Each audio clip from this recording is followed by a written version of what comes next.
चिंता संतानहंतारो यत्पादामुजरेण्वः स्वीयानां तानि चाचार्यान् प्रणमामि मुहुर्मुहुः।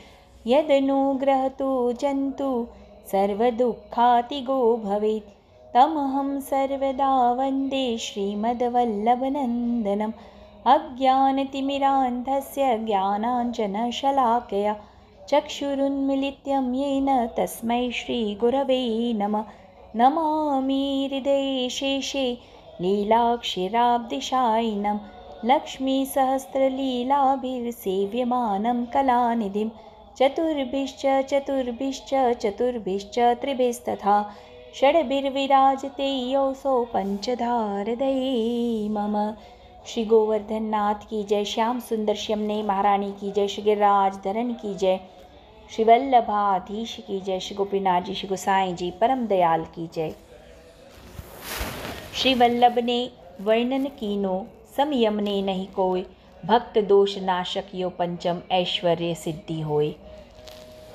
गत सत्संग में, गत हमारे अध्ययन क्रम में श्री यमुनाष्टक जो हमारा अध्ययन क्रम चल रहा है उस अंतर्गत हमने पंचम श्लोक का दर्शन किया। यया चरण पद्मजा मुररिपु प्रियम भावुका समागमनतो भवत् सकल सिद्धिदा सेवताम तया सदृष्टामियात् कमलजास पत्नी वैत हरिप्रिय कलिंदिया मनसी में सदा स्थियताम। ये पंचम श्लोक का हमने गत अध्ययन में आरंभ किया था और वहाँ हमने यया चरण पद्मजा मुररिपु प्रियम भाव का समागम न तो भवत सकल सिद्धिदा सेवताम, यहाँ तक के पद श्लोक पंक्तियों का हमने दर्शन किया था। आज हम तया सदृष्टामियात् कमलजास पत्नी वैत हरिप्रिय कलिंदिया मनसी में सदा स्थियताम, इन श्लोक पंक्तियों का दर्शन करेंगे। पूर्व में हमने समझा कि मात्र आपके स्पर्श से, आपके यानी श्री यमुना जी के स्पर्श से श्री यमुना जी जैसे गुण उत्पन्न हो जाते हैं। तो यहाँ विनंती कर रहे हैं कि हे श्री यमुना जी, आप जैसी की तुलना कैसे और कौन कर सकता है। सेवताम च, इस पद द्वारा ये बात बता रहे हैं कि सेवताम च यानी कि आप जैसे की तुलना कोई नहीं कर सकता है, करने में कौन समर्थ है। श्री प्रभुचरण आगे कमलजास पत्नी वयत इस श्लोक की पंक्ति की व्याख्या में कह रहे हैं भगवत पत्नीत्वात्। यहाँ इन शब्दों को समझाते हुए कह रहे हैं कि श्री यमुना जी, हे श्री यमुना जी, आप जैसी की समानता कोई नहीं कर सकता है, और यदि कोई कर सकता है तो वह श्री लक्ष्मी जी कर सकती हैं, क्योंकि वह प्रभु की पत्नी स्थानीय है। तो प्रभु चरणों का यहाँ कहने का तात्पर्य ये है कि केवल भगवान की पत्नी होने के नाते ही लक्ष्मी जी समानता में श्री यमुना जी के समान है। ये मतलब केवल और मात्र केवल पत्नी होने के नाते ही लक्ष्मी जी की समानता है, किंतु श्री यमुना जी में जो पुष्टिमार्गीय गुण है विद्यमान, लीला संबंधी गुण विद्यमान है, भगवतानुगुणत्व है आदि, ये जो गुण है, इन गुणों के दृष्टिकोण से यदि देखा जाए तो उनकी समानता कदापि लक्ष्मी जी नहीं कर सकते हैं, कदापि श्री यमुना जी से उनकी समानता नहीं हो सकती है। तत्रापि पत्नीत्वे अपि, यहाँ कहा कि तत्रापि अर्थ का शब्द करते हुए कहा कि भगवान की पत्नी होने पर भी श्री लक्ष्मी जी, तत्रापि से कह रहे हैं अर्थ इसका बता रहे हैं कि लक्ष्मी जी पत्नी होने पर भी यमुना जी की समानता नहीं कर सकती हैं, क्योंकि ये गुण जो हैं वो लक्ष्मी जी में नहीं है। यानी भक्तों के दोषों को दूर करने का जो गुण है वह लक्ष्मी जी में विद्यमान नहीं है। देखो, लक्ष्मी जी की तुलना में श्री यमुना जी भगवान को अति प्रिय क्यों हैं, इसका प्रमाण तो श्री यमुना जी द्वारा किए गए जो हम कार्य हैं उन्हें देखें तभी उसका अनुमान हम लगा सकते हैं, तभी हमें उस बात का पता लग सकता है।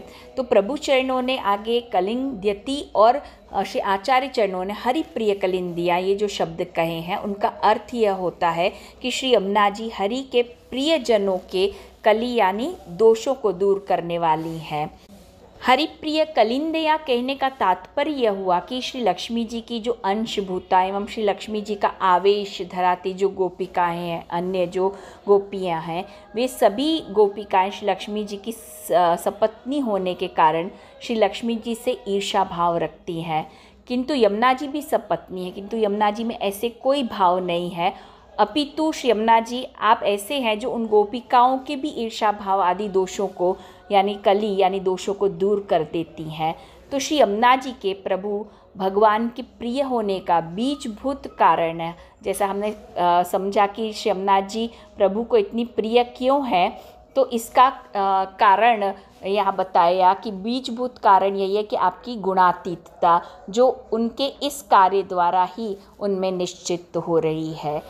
अब आगे द्वारकेश जी आज्ञा करते हैं कि जो कार्य श्री यमुना जी कर सकती हैं वह लक्ष्मी जी करने में सक्षम नहीं है, इसलिए आप श्री यानी श्री आचार्य चरणों ने दोनों में पूर्ण रूप से समानता न दिखाते हुए श्री लक्ष्मी जी को इव शब्द द्वारा सपत्नी जैसा बताया है, कहा है। ऐसा नहीं कहा कि श्री लक्ष्मी जी यमुना जी की सपत्नी ही है, इव शब्द द्वारा सपत्नी जैसी आपने बताया है।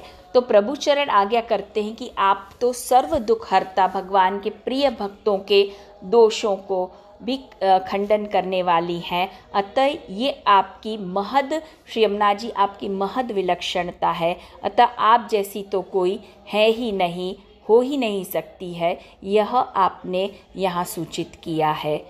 आगे ऐसे श्री यमुना जी के लिए आप विनंती कर रहे हैं श्री आचार्य चरण की मनसी में सदा स्थियताम। यहाँ श्री आचार्य चरणों का भाव यह है कि भक्तों के अनुकूल कार्य करने वाले श्री यमुना जी हैं, तो यहाँ आपसे प्रार्थना हो रही है कि आप सदा मेरे मन में विराजें। इस भाव की स्पष्टता करते हुए कहा कि आप बस जाएंगे श्री यमुना जी मन में, तो मन की क्या है शुद्धता हो जाएगी, और मन शुद्ध होने से इंद्रियां निर्दुष्ट हो ही जाएंगी, क्योंकि समस्त भावों के जीव के भावों के टिकने का स्थान कहाँ है, मन बताया है। इसलिए आचार्य चरणों ने श्री यमुना जी को अपने मन में विराजने का मनोरथ किया है कि आप मेरे मन में विराजें। इसलिए श्री आचार्य चरण श्री यमुना जी को अपने मन में विराजने का मनोरथ कर रहे हैं, क्योंकि देखो सुख दुख का कारण परम कारण जो है वो मन को ही बताया है। यदि हम शास्त्रों का विचार करें तो श्रीमद् भगवद गीता में भी कहा है कि इंद्रियाणाम ही चरताम यन मनोनु विधीयते तस्य हरति प्रज्ञा वायुर्नाव में अंभसे।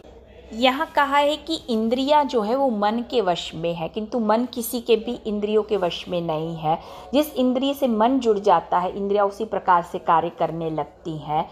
तो ये जो मन है वो मन बलवान से भी बलवान, अति भयंकर, उसे अत्यंत भयंकर कहा है।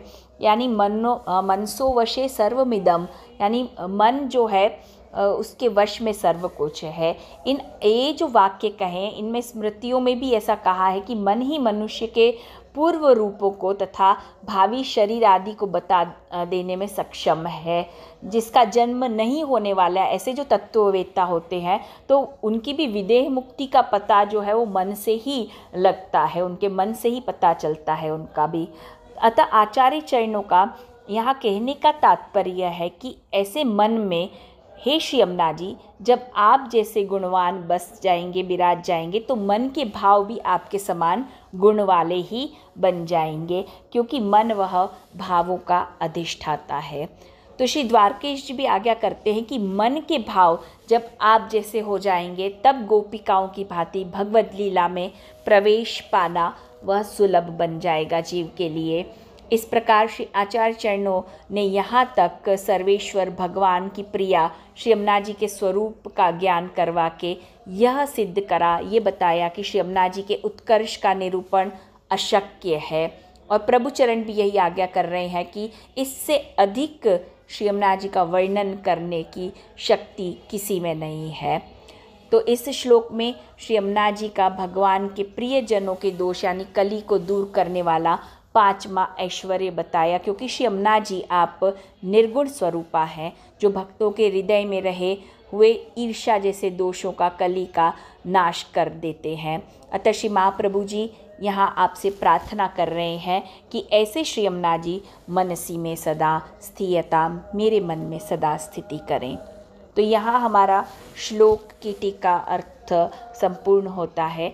अब हम इस श्लोक की पद संगति को 41 पद अनुसार विचार करें तो इस 5वें श्लोक की संगति वो होगी पद संख्या 41 से ही, जो कृष्णदास जी का पद है।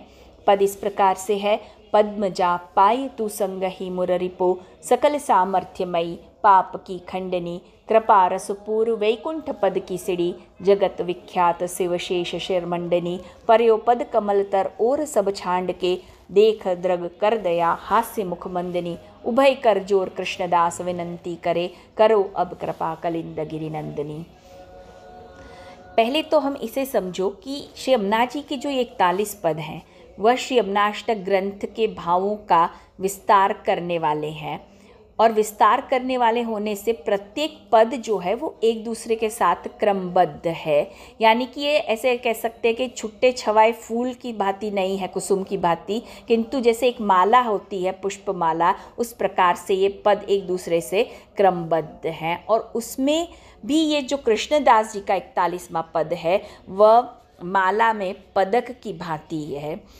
तो यहाँ पर ययाचरण पद्मजा, इस 5वें श्लोक को समझाने के लिए हमने जो ऊपर श्लोक हमने पद देखा, श्लोक अंतर्गत पद जो हमने देखा, उसमें कृष्णदास जी के केवल 8 ही पंक्तियों को लिया है।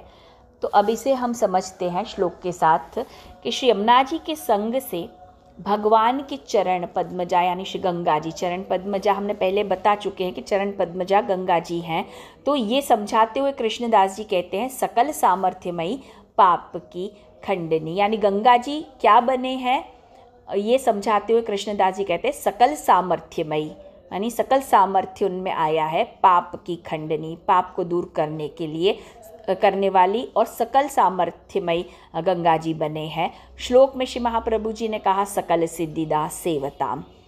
यहाँ श्री यमुना जी के संग से, श्री यमुना जी की कृपा की छाया व गंगा जी में आई है, यह दर्शाती पद पंक्ति कहती है कृपा रसपूर, अर्थात श्री यमुना जी के संग से गंगा जी में अपने सेवकों को सकल सिद्धि का दान देने की योग्यता आई है।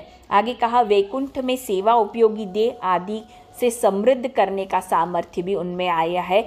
और हरिराय चरण इस विषय कह रहे हैं कि ये केवल वाणी का विलास नहीं है, ये सामर्थ्य आया है केवल वाणी का विलास नहीं है, ये बात अनुभव सिद्ध है।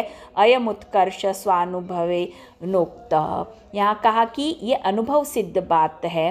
तो इस भाव को कृष्णदास जी अपने पद में कह रहे हैं वैकुंठ पद की सीढ़ी। तो पद में यहाँ इस प्रकार से इसे कहा है। आगे हरिप्रिय कलिंदिया मनसी में सदा स्थियता, इन भावों को समझाते हुए कह रहे हैं देखो वैष्णव के मन में श्री यमुना जी किस प्रकार स्थिर होते हैं, यह समझाते हुए कृष्णदास जी कहते हैं कि पहले तो सर्व साधन छोड़कर श्री यमुना जी को मन में पधराएं, फिर श्री यमुना जी यानी महारानी माँ के चरणों का ग्रहण जो है वो दीनता से करें। इसी बात का आप सूचित, इस दीनता का सूचन करने के लिए आप पद में बता रहे हैं पद कमल तर, यहाँ कह रहे हैं पर्यो पद कमल तर और सब छांड के। तो इन भावों को आप अपने इस पद पंक्ति में दर्शा रहे हैं पर्यो पद कमल तर और सब छांड के।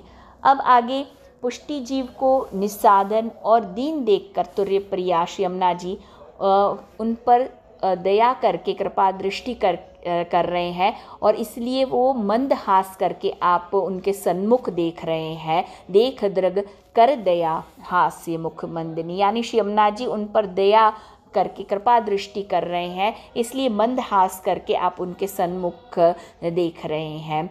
आगे पंक्ति में श्री यमुना जी को दया से देखने के लिए, दृष्टि करने के लिए प्रेरित कर रहे हैं श्री कृष्णदास जी उन्हें। उस भाव को समझाते हुए कह रहे हैं उभय कर जोर कृष्णदास विनंती करे।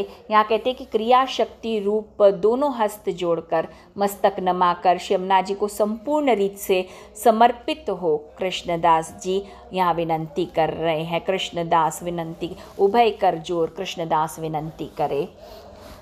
आगे कृष्णदास जी श्री यमुना जी के पास पुष्टि भक्ति रस की संपूर्ण कृपा बरसाने की अभिलाषा अभिव्यक्त कर रहे हैं। कृष्णदास जी श्री यमुना जी को कलिंद गिरी नंदिनी कहकर मानो विनव रहे हो कि जिस प्रकार हे यमुना जी, हे कलिंद गिरी नंदिनी, आपने जीव पर कृपा करने के लिए आपने जिस प्रकार कलिंद के मस्तक पर अपना चरण पधराया, आप जीव पर कृपा करने के लिए निज धाम से पधारी कलिंद गिरी मस्तक पर, उसी प्रकार आप अपने परम कृपामय स्वभाव को याद करके हे हरिप्रिया, आप मेरे मन में स्थित हो जाओ, ऐसी विनंती आप कर रहे हैं।